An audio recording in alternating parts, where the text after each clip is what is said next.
feels that every time he watches the videos on the bodybuilding.com and all that stuff, why is it that most pro bodybuilders have the worst form? And is that something that you notice? It's not that they have the worst form. They've set in their ways and they don't change. They don't change how they've been training. You don't try to change them. You try to work around what they do. And it makes it easy for them. And as you go along, then you slowly try to correct the form. And then even then, you can correct their form and they get right back into the old bad habit.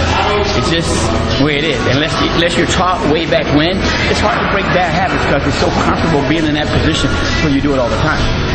His question is, he's confused because he sees your videos on bodybuilding.com and your form is so strict. He goes, and your guys... That's my form.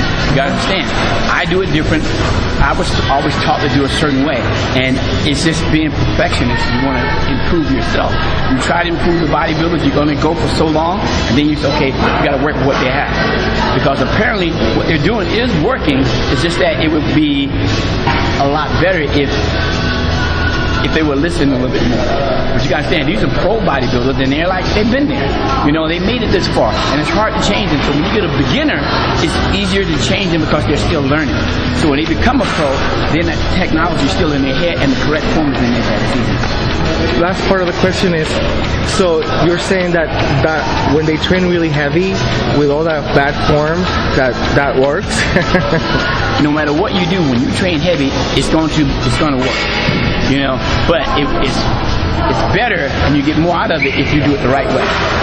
So you believe in heavy training for muscle? Yes. Yes? Yes. How can you build muscle if you don't go heavy? So how about, I see you train sometimes Chris Kami or something like that, and the weight is not as heavy as I would imagine. Why is that? The thing of it is he goes slower. If I put 2 plates on the incline and I have you move it slower, what's going to happen? It attacks the muscles just the same as going heavy. If you go on rep, what are you getting out of it? You can go as heavy as you want, as long as you bounce or whatever, it's still not going to be as effective if you slow the weight down. Once you slow it down, that weight doubles almost. So that's why. Thank you so much. So they use a lot of the same techniques. A lot